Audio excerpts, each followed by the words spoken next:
Okay, so today we're going to learn about law of sines. And I've left you this video because I'm not here today. But at any point, if you need to stop and write things down, just press pause and then go on from there. So law of cosines is something we have seen before. You guys learned about it in geometry, and I'm going to have the formulas up on the wall for you, so don't panic about having to memorize this particular thing. So the law of cosines is the last piece of our triangle geometry toolkit. We already have SOHCAHTOA and its reciprocals, and then we have law of sines, but we need to know that there are opportunities, I should say, or situations where we need to use law of cosines. So in this triangle here, I have this angle A, so I'm going to call it angle A my reference angle, and from angle A this is the opposite side. Now notice this is not a right triangle, so it's not the hypotenuse, it's just the opposite side. And then next to A I have an adjacent side and an adjacent side. So we use the law of cosines when we have side angle side or side side side. That's what we wrote down last week, and here are the situations. So we have the angle and the two sides are there, so it's the angle in between these two sides. Or I only have sides and I don't have any angles. That's when I need to use law of cosines. This is when we use law of sines, when you had two angles and a side in any order, or side-side angle. So different from this one, the angle is not in between the two sides for here, versus this one, the angle has to be in between the two sides. Let's look at its formula.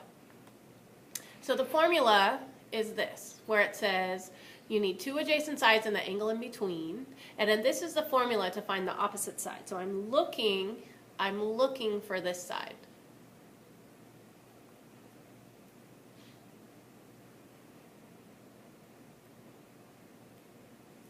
And we have the opposite squared is equal to the adjacent squared plus the adjacent squared minus 2 times the adjacent times the cosine of theta.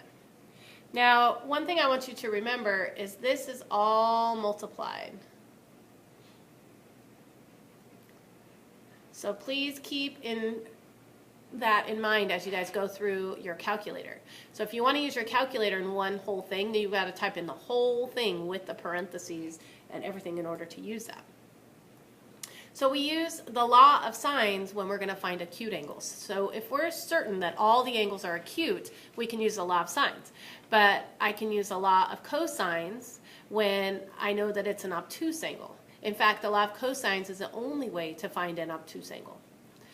So anytime that you have to work backwards to find an angle, you're going to do the biggest angle first using the law of cosines.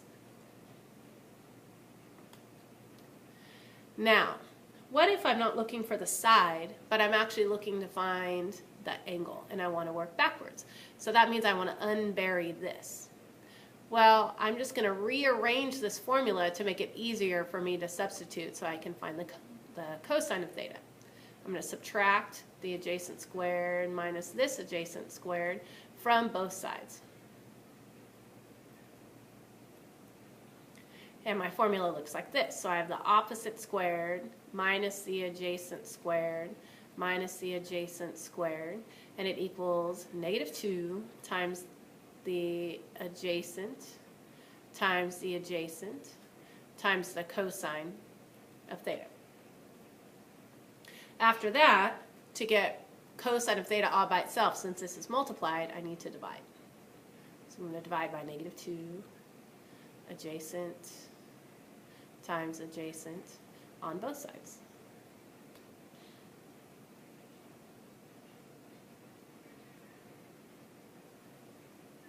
And your equation looks like this. Oops. So your equation looks like this. Now remember, this is the cosine of theta. It's not theta by itself. So the next step is to do the inverse. So theta is going to equal the inverse cosine of whatever decimal you get. So you can't do it until, you can't find theta until after you've done the inverse. So just keep that in mind as we go through this particular thing. Now let's get to our examples. So So here's the first example. We'll do the side, side, side version.